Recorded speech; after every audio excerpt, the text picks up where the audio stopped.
Hello everyone, my name is Kulfasha और आप सभी देख रहे हैं मेरा official channel TU education club.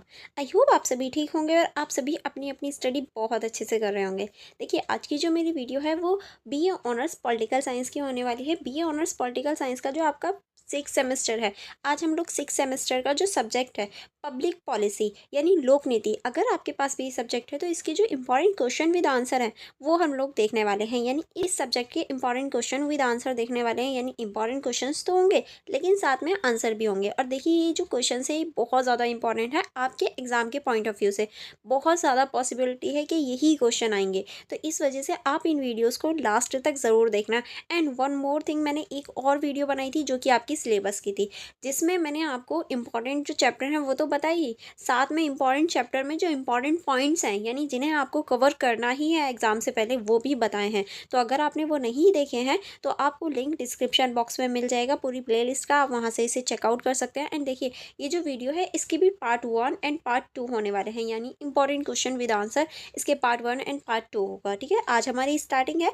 And ये दोनों जो हैं इसका एक और होगा पार्ट, जो आपका पार्ट 3 होगा, जो इन दोनों का मिक्स होगा, यानी इन दोनों का मर्ज होकर होगा पार्ट 3, जो कि आपके क्विक रिवीजन के लिए होगा। ये इस वजह से, ये नहीं, बहुत सारे स्टूडेंट ये बोलते हैं कि मैम सेम ही चीज़ है या फिर सेम ही को आपने मर्ज कर दिया। देखिए, वो जो वीडियो होती है वो मर्ज ही होती है। क्यों? क्योंकि आपको पार्ट 1 एंड पार्ट 2 ढूंढने की ज़रूरत नहीं होती है उसमें। वो आपके एग्ज़ाम से तुरंत पहले क्विक रिवीजन के लिए बनाई जाती है वो वीडियो। ठीक है, तो वो जो पार्ट 3 होता है, या ये कहूँ वो जो लास्ट वीडियो होती है, वो एग्ज़ाम के क्विक रिवीजन, या ये कहें फटाफट से देखकर रिवीजन 2 स्पीड वाली में करने के लिए होती है। ठीक है, याद करने के लिए ये आपको 2 वीडियोस मिलेंगी। ठीक है, तो आज का हमारा फर्स्ट होगा, यानी फर्स्ट पार्ट होगा, जिसमें हम लोग इंपॉर्टेंट जो क्वेश्चन है विद आंसर देखेंगे, जो कि आपके एग्जाम यानी 2025 के बहुत ज़्यादा इंपॉर्टेंट जो क्वेश्चंस हैं उन्हें कवर करेंगे। ठीक है, चलिए फिर बिना देरी करे पहले हम देखेंगे सिलेबस, क्योंकि अगर आपने अभी तक वो वीडियो नहीं देखी है, देख लीजिएगा, बहुत इंपॉर्टेंट है। बट इसमें भी हम लोग देख लेते हैं कि कौन कौन सा सिलेबस है या क्या क्या चीज़ें हैं। तो आपकी जो फर्स्ट यूनिट है यानी इकाई 1, जिसका नाम परिचय है, ठीक है, तो उसमें आपको 2 चैप्टर देखने को मिलेंगे, और वो 2 जो चैप्टर हैं वो इस प्रकार हैं, ये आप देख सकते हैं। ठीक है, फिर आपकी इकाई 2 स्टार्ट होती है, जिसका नाम है सार्वजनिक नीति, डिज़ाइन और कार्यान्वयन, जिसमें आपको 3 चैप्टर देखने को मिलेंगे। किस प्रकार, ये आप देख सकते हैं। ठीक है, इस तरह से आपकी यूनिट 2 है। फिर उसके बाद में आपकी यूनिट 3 स्टार्ट होती है, जिसका नाम है लोक नीति मूल्यांकन, यानी थर्ड जो यूनिट है उसका नाम लोक नीति मूल्यांकन है, जिसमें आपको 3 चैप्टर देखने को मिलेंगे, जो कि इस प्रकार हैं। ठीक है, आप देख सकते हैं। फिर आपकी यूनिट 4 स्टार्ट होती है, जिसका नाम है नीति की राजनीति, यानी जो नीति है उसकी राजनीति। ये जो यूनिट है इसमें आपका चैप्टर 1 है, जो कि इस प्रकार है। यह आपका फुल जो सिलेबस है वो हो जाता है। ठीक है, अब इसमें जो इंपॉर्टेंट पॉइंट्स हैं वो मैं लास्ट वीडियो में बता चुकी हूँ, आप उसे चेक कर लेना। चलिए फिर आज की जो वीडियो है इसकी स्टार्टिंग करेंगे आपके इंपॉर्टेंट क्वेश्चन विद आंसर से। ठीक है, तो फर्स्ट क्वेश्चन है हमारा, लोक नीति क्या है, इसका अध्ययन क्यों आवश्यक है, चर्चा करें। अब देखिए, हम पूरी बुक ही हमारी लोक नीति ही है, तो जाहिर सी बात है ये तो क्वेश्चन बनना ही है कि लोक नीति आखिर होती क्या है। और जब हम लोक नीति पढ़ रहे हैं, उसका अध्ययन कर रहे हैं, तो क्यों आवश्यक है भाई, हम क्यों पढ़ते हैं लोक नीति, ज़रूरत क्या है हमें भाई, क्यों ज़रूरत है, तो हम इसी चीज़ को इस क्वेश्चन में चर्चा करेंगे। तो लोक नीति का अर्थ पहले देखेंगे। अब आप भी सोचिए कि हमें क्यों पढ़नी चाहिए लोक नीति। ठीक है, तो हम लोग अब बुक की लैंग्वेज में देख लेते हैं कि लोक नीति का अर्थ क्या होता है। इसमें आप लिखेंगे, लोक नीति सरकार द्वारा बनाए गए ऐसे दिशा निर्देश, सिद्धांतों और कार्यों का समुच्चय है जो समाज की समस्याओं के समाधान, नागरिकों के कल्याण और राष्ट्रीय लक्ष्यों की प्राप्ति के लिए बनाई जाती हैं। यानी देखिए, ऐसी सूचना या एक तरह से ऐसा दस्तावेज जिसमें हमारी जो नागरिक होते हैं उनके कल्याण के लिए, राष्ट्रीय की जो लक्ष्य होते हैं उनके लिए, या फिर राष्ट्रीय कल्याण के लिए कुछ नियम या कुछ नीतियां बनाई जाती हैं, जिनको हम नीति कहते हैं या फिर उन्हें नीतियों के अंतर्गत रखते हैं। इसके माध्यम से सरकार अपने उद्देश्यों को निर्धारित करती है कि हमें इतने साल में ये चीज़ प्राप्त करनी है, और उन्हें लागू करने के लिए विभिन्न कार्यक्रमों व योजनाओं को संचालित करती है, ताकि जो मुद्दा है, ये कहें जो हमारा मोटिव है, उसको प्राप्त किया जा सके। इसमें ये निर्णय लेना, कार्यान्वयन करना और परिणामों का मूल्यांकन करना शामिल होता है। जैसे कि अगर कोई सरकार है वो चाहती है कि इस इलाके की जितनी भी सड़कें हैं वो पक्की सड़कें बन जाएं, कितने साल में, 5 साल में। ठीक है, ये इसका ये हो गया, ये नीति बन गई कि हाँ भैया, हमें ये इतने टाइम में, हमें 5 साल में यहाँ पर कार्य करना है, पूरी सड़कें बनानी है। अब इसके अंतर्गत निर्णय लिया जाएगा, कार्यान्वयन होगा, और जो परिणाम हुआ है, यानी हमने 2 साल में या 1 साल में कितना कार्य किया है उसका भी मूल्यांकन होगा इसके अंतर्गत। आई होप आपको परिचय अच्छे से या फिर ये कहूँ अर्थ अच्छे से समझ में आ गया होगा। अब हम देखेंगे डेविड ईस्टन के अनुसार, यानी जो डेविड ईस्टन है इनके अनुसार लोक नीति सरकार के उन कार्यों का परिणाम है जो वह समाज की समस्या के समाधान के लिए करते हैं। यानी ऐसे कार्य जो समाज की समस्या को सॉल्व करने के लिए या जो प्रॉब्लम्स हैं समाज में उन्हें सॉल्व करने के लिए किया जाए, वो लोक नीति है। ये इनके अनुसार देखिए व्यक्ति जो हैं वो आपको इनकी जो अनुसार हैं या ये कहें इनके जो थिंक थॉट हैं वो आपको एज इट इज़ ही लिखने होते हैं, तो आपको रट्टा मारना होगा यहाँ, ठीक है। नेक्स्ट अब हम देखेंगे थॉमस डाई के अनुसार ये कहते हैं लोक नीति वह कार्य है जो सरकार करती है या नहीं करती, यानी लोक नीति वो सभी कार्य होते हैं जो सरकार करे या ना करे, वो सभी लोक नीति हैं, ये इनके अनुसार है, ठीक है। अब हम देखेंगे लोक नीति के प्रमुख तत्व कि इसके कौन कौन से तत्व हैं। तो पहला हम देखेंगे सरकारी भागीदारी। लोक नीति केवल राज्यों के अंगों द्वारा निर्मित और क्रियान्वित होती है, यानी जो सरकारी अंग होते हैं उनके द्वारा की जाती है। नेक्स्ट अब हम देखेंगे सार्वजनिक हित। इसका उद्देश्य समाज के व्यापक हित में कार्य करना होता है, यानी समाज का जितना बड़ा भाग है या ये कहें जो सबसे बड़ा भाग है उसके एक तरह से सेवा प्रदान करते हैं, ठीक है। नेक्स्ट अब हम देखेंगे प्रक्रियात्मक प्रकृति। किस तरह से यह एक सतत प्रक्रिया है जिसमें समस्या की पहचान से लेकर समाधान तक कई चरण होते हैं, यानी ऐसा नहीं है सिर्फ समस्या देख ली कि ये समस्या है और फिर काम ही नहीं किया, नहीं, ये समस्या को भी देखते हैं और उसके समाधान तक कई चरणों में हम इसे देख सकते हैं। नेक्स्ट अब हम देखेंगे विकासात्मक और कल्याणकारी मुद्दे। किस तरह से ये समाज में के सभी वर्गों के कल्याण हेतु बनाई जाती है, यानी देखिए समाज के जितने भी वर्ग होते हैं उन सभी वर्गों के कल्याण के हेतु या ये कहें कल्याण के लिए ही ये नीतियाँ बनाई जाती हैं ताकि समाज को आगे बढ़ाया जा सके। नेक्स्ट अब हम देखेंगे निर्णयात्मक स्वरूप। किस तरह से इसमें नीतिगत निर्णय लिए जाते हैं जो प्रशासन को निर्देशित करते हैं ताकि जो प्रशासन है वो अच्छे से चल सके, ठीक है। आई होप ये समझ में आ गया होगा। चलिए आगे बढ़ेंगे।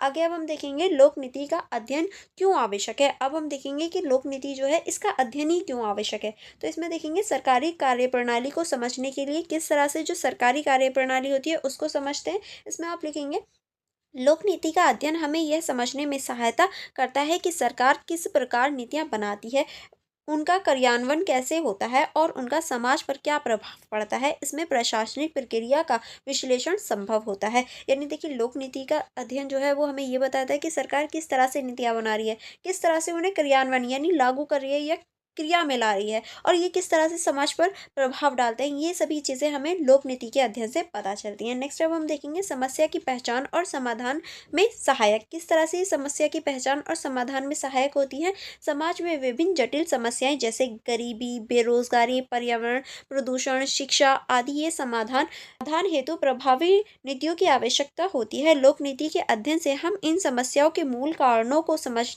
सकते हैं और उचित समाधान सुझा सकते हैं। यानी देखिए जो भी ऐसी समस्या हैं जो हमारे समाज में अभी भी हैं, जैसे कि गरीबी हो गई, बेरोजगारी हो गई, पर्यावरण प्रदूषण हो गया, शिक्षा हो गया, क्योंकि शिक्षा को अभी भी हमारे समाज में इतनी बड़ी प्रायोरिटी नहीं माना जाता। तो ऐसे जो मुद्दे होते हैं उनके लिए नीतियाँ बनाई जाती हैं ताकि उन्हें सॉल्व किया जा सके, उनसे जो उनकी कमियां हैं या ये कहें उनसे उभरा जा सके, इसीलिए ये नीतियाँ बनाई जाती हैं और ये किस तरह से समाज पे कार्य करती हैं ये भी हम देख सकते हैं, ठीक है। नेक्स्ट अब हम देखेंगे नीति निर्माण में नागरिकों की भागीदारी के लिए। किस तरह से इसमें आप लिखेंगे लोकतंत्र में नागरिकों की भागीदारी आवश्यक होती है। लोक नीतियों का अध्ययन आम नागरिकों की नीतियों को समझ देता है जिससे वह अधिक जागरूक होकर अपनी राय और सुझाव देते हैं। अब देखिए अगर आपको किसी चीज़ के बारे में पता ही नहीं है तो आप क्या ही उस पर राय दोगे और क्या ही आप सुझाव दोगे।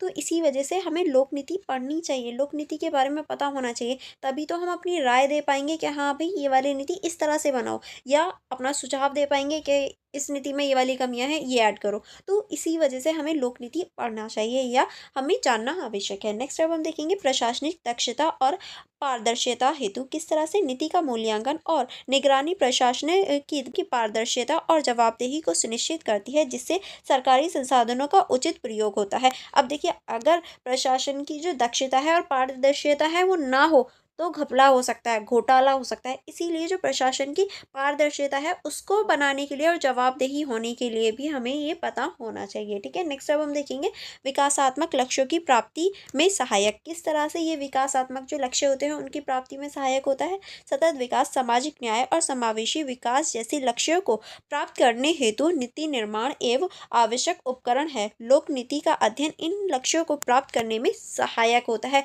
तभी हम इन लक्ष्यों को प्राप्त कर पाते हैं। नेक्स्ट अब हम देखेंगे बहु विषय दृष्टिकोण का विकास। किस तरह से लोक नीति राजनीतिक, समाजशास्त्र, अर्थशास्त्र और प्रशासन जैसे अनेक विषयों में से जुड़ा है, जिसके अध्ययन से विद्यार्थियों में बहु विषय दृष्टिकोण का विकास होता है, जिससे वह जटिल सामाजिक चुनौतियों का व्यापक परिप्रेक्ष्य में समझ सकते हैं। यानी देखिए ये जो है ये विषय सिर्फ एक राजनीति से ही नहीं बल्कि हमारे जो समाजशास्त्र है, अर्थव्यवस्था है या अर्थशास्त्र है, प्रशासन है, उससे भी जुड़ा हुआ है। इसीलिए जब छात्र इस विषय को पढ़ते हैं यानी लोक नीति को पढ़ते हैं तो वो बहु विषय या बहु दृष्टिकोण विषय को रखते हैं और उन्हें सारी चीज़ें समझ में आ जाती हैं। अब देखिए, अब मैं आपको डिटेल में तो सारी चीज़ें पढ़ा रही हूँ, लेकिन आपको किस तरह से लिखना है, आपको सिर्फ हेडिंग्स याद करनी है। हेडिंग्स याद करने के बाद में इन्हें प्रॉपर तरीके से, जैसे कि मैंने हेडिंग्स लिख रखी है, उसके बाद में आपको इसको अंडरलाइन करना है। अंडरलाइन करने के बाद में ये चीज़ आप खुद बनाकर लिख सकते हो अगर आपने अच्छे से ध्यान से इसे देख लिया।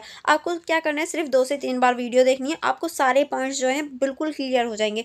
फिर बस आपको हेडिंग्स याद करनी है और हेडिंग्स के अंदर इन्हें लिख देना है, ठीक है। अपनी लैंग्वेज में भी लिखोगे तो भी कोई प्रॉब्लम नहीं है। बस जो डेफिनेशन होती है जो मैं ऑलरेडी अपनी वीडियोज़ में बता देती हूँ कि आपको ये रट्टा मारना है, तो वहाँ आपको रट्टा मारने की आवश्यकता है, अदरवाइज आप खुद लिख सकते हैं, ठीक है। अब हम देखेंगे निष्कर्ष। निष्कर्ष में आप लिखेंगे लोक नीति केवल सरकारी क्रियाकलापों का संकल्प मात्र नहीं है, बल्कि यह एक जटिल बहु स्तरीय प्रक्रिया है जो समाज के हर वर्ग को प्रभावित करती है। किस तरह से, क्योंकि इसमें गरीबी, बेरोजगारी, हमारी शिक्षा, सभी चीज़ें आ जाती हैं। इसके अध्ययन से न केवल सरकारी प्रक्रियाओं की बेहतर समझ होती है बल्कि यह नीति निर्माण में जन भागीदारी, पारदर्शिता और सामाजिक उत्तरदायित्व को भी प्रोत्साहित करती है। यानी इससे सिर्फ हमारी राजनीति के बारे में ही नहीं बल्कि जो हमारी जन भागीदारी है, पारदर्शिता है, सामाजिक उत्तरदायित्वता है, उसको भी बढ़ाने का कार्य करती है। आधुनिक लोकतंत्र में लोक नीति का अध्ययन अत्यंत आवश्यक और उपयोगी हो गया है। क्यों? क्योंकि हमें अपने लोकतंत्र, अपनी जो लोक नीति है उनके बारे में पता होना चाहिए,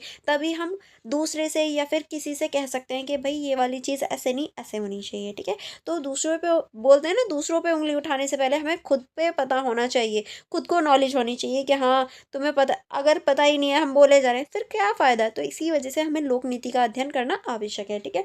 चलिए नेक्स्ट क्वेश्चन की तरफ बढ़ेंगे। नेक्स्ट क्वेश्चन है हमारा नीति निर्माण क्या है, इसके प्रमुख चरणों का वर्णन कीजिए। यानी इस क्वेश्चन में आपको नीति निर्माण यानी जो नीति है वो किस तरह से बनाई जाती है ये आपको बताना है और इसके जो प्रमुख चरण हैं वो आपको बताने हैं, ठीक है।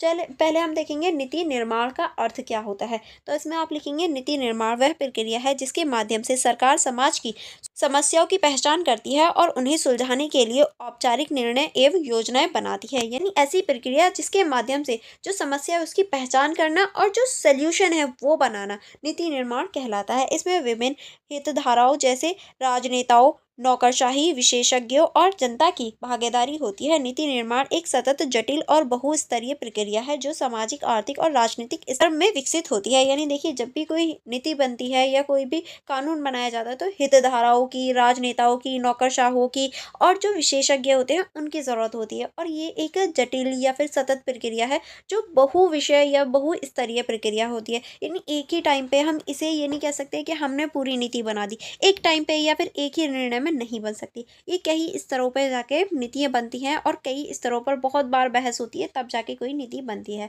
अब हम देखेंगे नीति निर्माण के प्रमुख चरण कि अगर हम चरणों की बात करें तो पहला आप लिखेंगे समस्या की पहचान। किस तरह से नीति निर्माण की प्रक्रिया तब शुरू होती है जब कोई सामाजिक, आर्थिक या राजनीतिक समस्या सामने आती है और इसे सरकारी हस्तक्षेप की आवश्यकता होती है। यानी अगर हम ये कहें कि नीति बनाई क्यों जाती है, तो ऐसी समस्या या ऐसी सिचुएशन हो जब आर्थिक, सामाजिक या फिर राजनीतिक कोई भी ऐसी सिचुएशन हो कि सरकार को हस्तक्षेप करना पड़ेगा, सरकार को इंटरफेयर करना ही पड़ेगा, तब सरकार जो है वो नीति बनाती है, ठीक है। नेक्स्ट होती है हमारी नीति एजेंडा निर्धारण। जब किसी समस्या को गंभीर माना जाता है तो उसे सरकार के कार्य एजेंडे में शामिल किया जाता है। ये प्रक्रिया राजनीतिक दबाव, मीडिया या आंदोलनों के माध्यम से होती है। यानी जब भी कोई ऐसी चीज़ होती है या ऐसी गंभीर समस्या हो जाए जिसे सरकारी कार्य एजेंडे में रखा जाना चाहिए कि हाँ, सरकार इस पर नीति बनाए या कानून बनाए, तो ये जो प्रक्रिया होती है ये या तो राजनीतिक दबाव के कारण होती है या मीडिया द्वारा या आंदोलन द्वारा। अगर आपको याद हो कि किसान आंदोलन चले थे, वो जो किसान आंदोलन बिल आया था वो किसकी वजह से आया था? जब किसानों ने आंदोलन करना शुरू किया था, जनता ने आंदोलन करना शुरू करा, जब सरकार पर दबाव बना। तो इस तरह से हम नीतियाँ बनवाते हैं या नीतियाँ बनती हैं, ठीक है? अब हम देखेंगे नीति निर्माण किस तरह से नीतियाँ बनती हैं। इस चरण में विशेषज्ञों, सलाहकारों और प्रशासनिक अधिकारियों द्वारा विभिन्न विकल्पों पर विचार किया जाता है और स्वाभाविक समाधान तैयार किया जाता है। यह चरण विचार समर्थन और विश्लेषण पर आधारित होता है। यानी देखिए, जब भी कोई नीति बनानी होती है तो विशेषज्ञ यानी जो उस विषय के बारे में अच्छे से जानते हो उन लोगों को बुलाया जाता है, सलाहकारों को बुलाया जाता है और प्रशासनिक जो हमारे नेता वगैरह होते हैं उन अधिकारियों को बुलाया जाता है और बातचीत की जाती है कि क्या सोल्यूशन होना चाहिए, क्या नीति बनाई जाए या इसका क्या सोल्यूशन होगा, ठीक है? नेक्स्ट अब हम देखेंगे नीति को अपनाना। यह वह चरण है जब तैयार की गई नीति को वैधायिका या कार्यपालिका द्वारा औपचारिक रूप से स्वीकृति दी जाती है। इस प्रक्रिया में राजनीतिक सहमति और समर्थन आवश्यक होता है। यानी देखिए, जब कोई भी नीति बन जाती है तब उसे जो विधायिका है या फिर कार्यपालिका है उसके द्वारा औपचारिक रूप से स्वीकृति दी जाती है कि हाँ, अब ये जो नीति है ये लागू होगी। तब जाके उसे राजनीतिक जो सहमति है वो प्राप्त होती है और वो फिर जनता के पास आती है कि हाँ भैया, अब तुम्हें ये चीज़ फॉलो करनी है, ठीक है? नेक्स्ट अब हम देखेंगे नीति का क्रियान्वयन।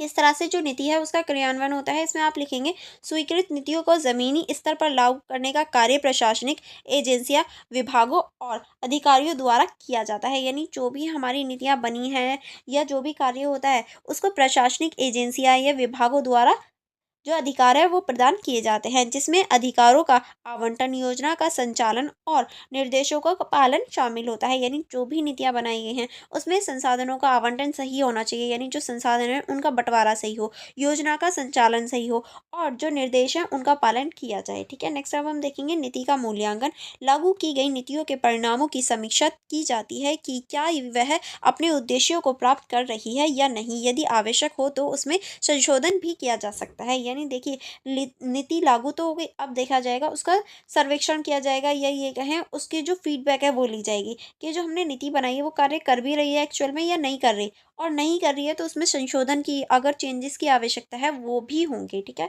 अब हम देखेंगे इस क्वेश्चन का निष्कर्ष। निष्कर्ष में आप लिखेंगे नीति निर्माण एक सुव्यवस्थित प्रक्रिया है जो किसी समस्या की पहचान से लेकर उसके समाधान तक विभिन्न चरणों में कार्य करती है। पहले समस्या को पहचाना जाता है, फिर उसके समाधान के लिए विभिन्न चरण होते हैं जो कि हमने अभी देखे। ये केवल सरकारी निर्णय नहीं बल्कि सामाजिक सहभागिता और प्रशासनिक कुशलता का परिणाम होता है। यानी सिर्फ सरकारी निर्णयों की वजह से ही नहीं बनती, बल्कि जो सामाजिक सहभागिता है, प्रशासनिक कुशलता है, उसके लिए भी नीतियाँ बनती हैं। इसके हर चरण में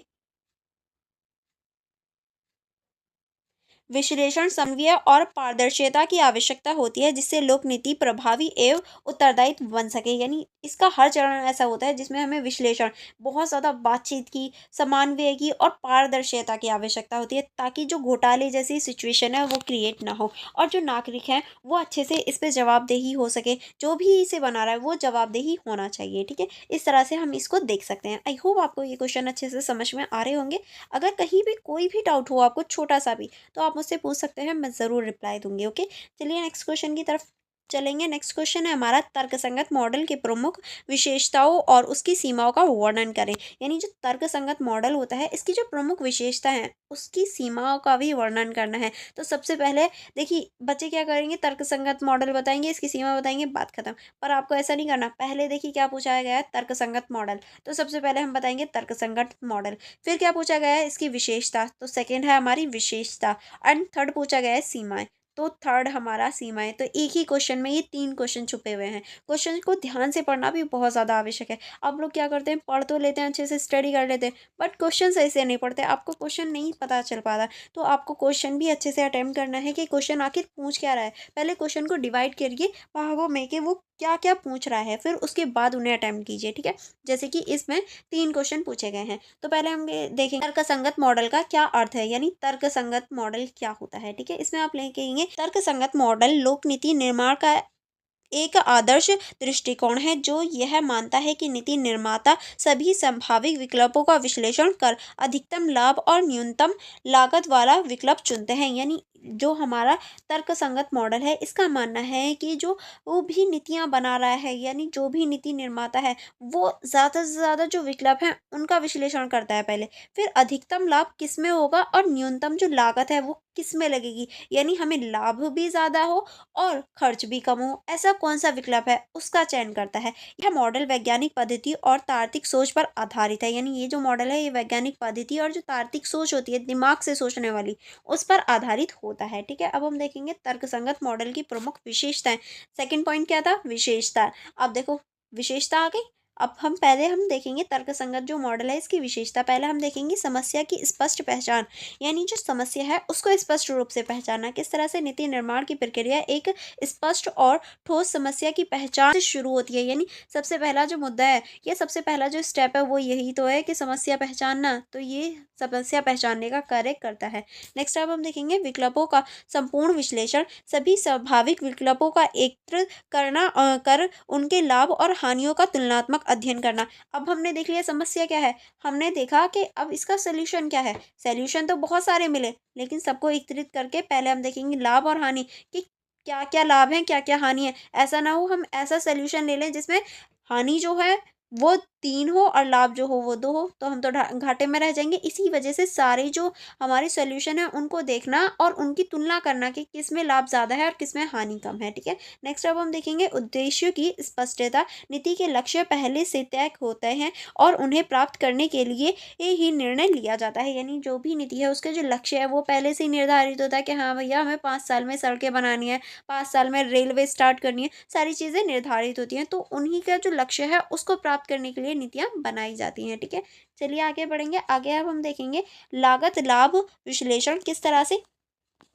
इसमें आप लिखेंगे नीति निर्माण में लागत और लाभ का गणितीय एवं व्यवहारिक मूल्यांकन किया जाता है ताकि जो लागत है वो कम हो और लाभ जो है वो ज़्यादा हो। नेक्स्ट अब हम देखेंगे सर्वोत्तम विकल्प का चयन, जो विकल्प अधिकतम सामाजिक लाभ और न्यूनतम लागत प्रदान करता है उसे अपनाया जाता है। यानी जिससे लाभ तो ज़्यादा हो और जो नुकसान है या लागत है वो कम हो, हम उसी का चयन करते हैं। ठीक है, नेक्स्ट अब हम देखेंगे तर्कसंगत मॉडल की सीमाएं। थर्ड क्वेश्चन उसी में थर्ड पूछा गया था जो सीमाएं हैं, तो अब हम सीमाओं के ऊपर चर्चा करेंगे। सीमाओं में पहला आप लिखेंगे पूर्ण जानकारी की आवश्यकता। यानी जो भी हमारी चीज़ है जिसकी भी ऊपर हम नीतियां बना रहे हैं उसके ऊपर हमें पूर्ण जानकारी यानी पूरी जानकारी होनी चाहिए। किस तरह से, यह मॉडल मानता है कि नीति निर्माताओं के पास सभी विकल्पों और उनके परिणामों की पूरी जानकारी होती है जो वास्तविकता में संभव नहीं है। यानी देखो नीति निर्माताओं का मानना है कि जो जितने भी विकल्प हैं उनकी पूरी जानकारी हमारे पास है, पर ऐसा वास्तविकता में होना संभव थोड़ी ना। हमने थोड़ी ना फ्यूचर देखा है कि हमने ये अपनाया तो ये होगा, तो इस वजह से ये संभव वाली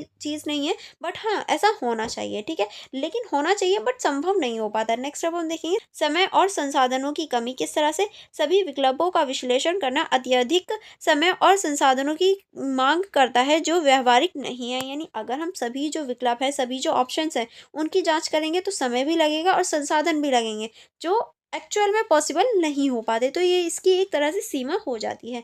नेक्स्ट हम देखेंगे राजनीति और सामाजिक दबाव। किस तरह से, नीति निर्माता एक राजनीतिक प्रक्रिया भी है जहां तर्क के अलावा सत्ता, जनमत और हित समूह का भी प्रभाव होता है। यानी यहाँ पर हम राजनीतिक जो दबाव है वो भी देख सकते हैं। ठीक है, नेक्स्ट अब हम देखेंगे मनुष्य की सीमित तर्कशीलता। किस तरह से, हर्बर्ट साइमन के अनुसार मनुष्य सीमित तर्क का उपयोग करता है, इसीलिए पूर्ण तर्कसंगत निर्णय लेना कठिन हो जाता है। यानी मनुष्य अपनी जो सीमित चीज़ें हैं, अपनी जो सीमित एनवायरनमेंट है वो वहीं तक सोच पाता है। इसी वजह से जो तर्कसंगत निर्णय है वो सही से नहीं लिया जाता या कहीं ना कहीं हम उस पर पीछे रह जाते हैं। नेक्स्ट अब हम देखेंगे मूल्य आधारित निर्णय। कई बार नीति निर्णय तर्क पर नहीं बल्कि मूल्य, परंपराओं और नैतिकता पर आधारित हो जाते हैं। हमें लेना तो मूल्य पर होना चाहिए जो हमारा निर्णय है, लेकिन कभी कभी क्या होता है परंपराओं और नैतिकता पर हमारा जो निर्णय है वो आधारित हो जाता है। ठीक है, आई होप आपको ये क्वेश्चन भी समझ में आया होगा। अब हम देखेंगे इस क्वेश्चन का निष्कर्ष। निष्कर्ष में आप लिखेंगे संगत मॉडल लोक नीति निर्माण की एक आदर्श अवधारणा प्रस्तुत करता है जो नीति निर्माण को वैज्ञानिक और निष्पक्ष बनाने का प्रयास करता है। क्योंकि हम इसमें देख सकते हैं जो हमारा तर्कसंगत मॉडल है वो वैज्ञानिक और निष्पक्षता पर आधारित होता है, लेकिन व्यवहार में यह मॉडल कई व्यवहारिक सीमाओं से घिरा हुआ है। फिर भी यह नीति निर्माण के विश्लेषण और तुलना में एक उपयोगी ढांचा प्रदान करता है। लेकिन अगर हम वास्तविकता में देखें, रियलिटी में देखें, तो ये व्यवहारिक जो सीमा है उनसे घिरा हुआ हम देख सकते हैं, जो कि अभी हमने देखा। लेकिन ये फिर भी जो विश्लेषणात्मक है, तुलनात्मक है, इस ढांचे में बहुत ज़्यादा इंपॉर्टेंट रोल निभाता है। ठीक है, चलिए नेक्स्ट क्वेश्चन देखेंगे। नेक्स्ट क्वेश्चन है हमारा, सामाजिक प्रक्रिया सिद्धांत क्या है, इसके विभिन्न चरणों का आलोचनात्मक वर्णन कीजिए। यानी इस क्वेश्चन में हमें सामाजिक प्रक्रिया सिद्धांत के बारे में बताना है और इसके जो विभिन्न चरण हैं उनके बारे में बताना है, उनकी आलोचनात्मक वर्णन करना है। आलोचनात्मक वर्णन का अर्थ है इसकी जो विशेषता है वो भी बतानी है और जो कमियां हैं वो भी बतानी है। तो सबसे पहले हम देखेंगे सार्वजनिक प्रक्रिया सिद्धांत का अर्थ, कि सार्वजनिक जो प्रक्रिया सिद्धांत है वो क्या है। सार्वजनिक प्रक्रिया सिद्धांत लोक नीति निर्माण को एक गतिशील, निरंतर और बहुचरणीय प्रक्रिया के रूप में देखता है। यानी ये जो है ये लोक नीति निर्माण को एक तरह से गतिशील, निरंतर और बहुचरणीय प्रक्रिया के रूप में देखता है, क्योंकि ये कभी रुकने वाली नहीं है और इसमें एक चरण ना होकर बहुत सारे चरण रहते हैं और ये चलने वाली ही प्रक्रिया यानी गतिशील प्रक्रिया है। इसके अनुसार नीति निर्माण कई एकल घटना नहीं है, बल्कि यह एक मिश्रित है जिसमें समस्या की पहचान से लेकर उन नीति मूल्य तक कई चरण शामिल है। यानी ये मानते हैं कि इसमें कोई भी एक समस्या या एक घटना नहीं होती, बल्कि यह एक श्रृंखला होती है जिसमें कई घटनाएं शामिल होती हैं, जिसमें समस्या की पहचान करना, फिर उसका मूल्यांकन करना और नीतियां बनाना, ऐसे चरण शामिल होते हैं। यह सिद्धांत नीतियों को एक प्रोसेसिंग ऑर्डिनेट गति मानता है जिसमें विभिन्न संस्थाएं, समूह और हितधारी समय समय पर सक्रिय रहते हैं। यानी ये जो है ये इसमें हम देख सकते हैं कि सभी जो समूह हैं और संस्थाएं हैं वो समय समय पर सक्रिय रहते हैं और इसमें भाग लेते रहते हैं। अब हम देखेंगे सार्वजनिक नीति क्रिया की प्रमुख चरण और उनकी आलोचनात्मक विश्लेषण। किस तरह से जो सार्वजनिक नीति क्रिया है उसके प्रमुख चरण है और उसका हम आलोचनात्मक विश्लेषण कर सकते हैं। तो पहला हम देखेंगे, पहला है हमारा समस्या की पहचान यानी चरण। चरण में पहले हम देखेंगे समस्या की पहचान किस तरह से। इसमें सामाजिक, आर्थिक या राजनीतिक समस्या को चिन्हित किया जाता है जिन्हें नीति के माध्यम से हल किया जा सके। यानी इसके अंतर्गत जो सामाजिक, आर्थिक या राजनीतिक ऐसी समस्या को रखा जाता है जिन्हें हम नीति बनाकर हल कर सकते हैं। आलोचना क्या है, कई बार समस्याओं की पहचान पूर्ण ग्रहण या राजनीति लाभ के अनुसार होती है, जिससे वास्तविक मुद्दे उपेक्षित रह जाते हैं या वास्तविक जो मुद्दे हैं उनके बारे में पता ही नहीं चलता, क्योंकि हम राजनीतिक लाभ से उन्हें देख लेते हैं। तो इस वजह से ये इसकी एक आलोचना हो जाती है। नेक्स्ट अब हम देखेंगे एजेंडा निर्माण। किस तरह से इसमें तय किया जाता है कि किन समस्याओं को नीति निर्माण के एजेंडे में शामिल किया जाएगा। यानी पहले से ही एजेंडा बना लिया जाता है कि किस नीति को रखना है या किस कार्य को नीति निर्माण में रखना है। आलोचना क्या है, इस चरण सत्ता और प्रभाव से प्रभावित होता है। मीडिया, हित समूह और सत्ता पक्ष एजेंडे को प्रभावित करती हैं। यानी जो मीडिया हो गई, हित समूह हो गए या राजनीतिक जो समूह है वो जो एक तरह से हमारा एजेंडा है उसको प्रभावित करती है या फिर ये कहें उस मुद्दे को प्रभावित करके चेंज भी कर सकती है। ठीक है, नेक्स्ट अब हम देखेंगे नीति निर्माण। किस तरह से जो हमारा नीति निर्माण है वो भी एक तरह से चरण है। इसमें आप लिखेंगे, इस चरण में विभिन्न विकल्पों का विश्लेषण कर समाधान तैयार किया जाता है। यानी जो भी हमारे विकल्प हैं उनका विश्लेषण करेंगे कि हाँ ये हमारे इसके सल्यूशन है, उसका विश्लेषण करेंगे और जो सही सल्यूशन होगा उसको तैयार करेंगे। आलोचना क्या है, व्यवहारिक रूप से सभी विकल्पों की तुलना करना कठिन होता है और तकनीकी वैज्ञानिकता की कमी निर्धारण को कमजोर कर देती है। अब तकनीकी रूप से देखें तो सभी जो विकल्प हैं उनका चयन करके उन्हें देखना और फिर उनकी तुलना करना बहुत ज़्यादा कठिन हो जाता है, तो ये एक आलोचना हो गई। नेक्स्ट अब हम देखेंगे नीतियों को अपनाना।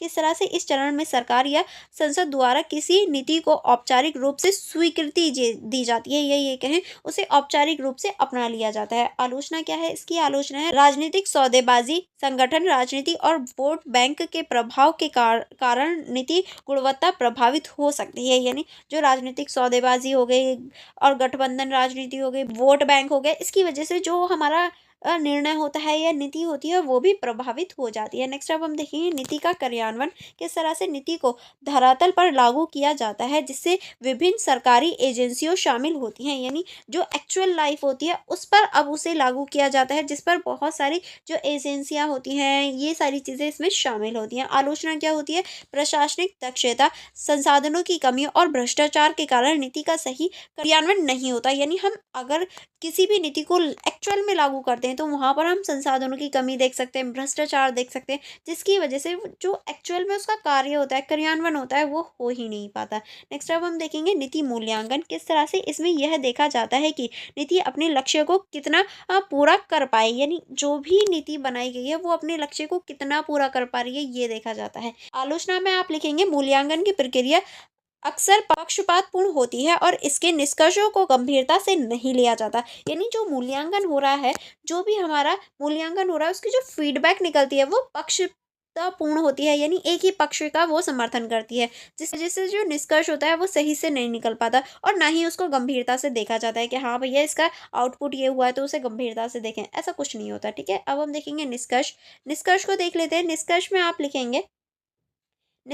लिखेंगे सार्वजनिक प्रक्रिया सिद्धांत लोक नीति को एक वैज्ञानिक और चरणबद्ध प्रक्रिया के रूप में समझने का सशक्त ढांचा प्रदान करते हैं। यह शासन की पारदर्शिता और उत्तरदायित्व सुनिश्चित करने की दिशा में सहायक है। ठीक है, हालांकि इसके प्रत्येक चरण में व्यवहारिक बाधाएं, राजनीतिक हस्तक्षेप और संसाधन कमजोरी देखने को मिलती हैं। यानी हम इसमें हर चरण में कोई ना कोई कमजोरी देख सकते हैं, जिससे दूर करना नीतियों की प्रभावशालीता के लिए आवश्यक है। और अगर हम उन्हें दूर करना चाहें या नीतियों की प्रभावशालीता चाहते हैं तो उन्हें दूर करना बहुत ज़्यादा ज़रूरी है, जो इसकी कमियां हैं। ठीक है, आई होप आपको यहाँ तक सारे क्वेश्चन समझ में आ गए होंगे।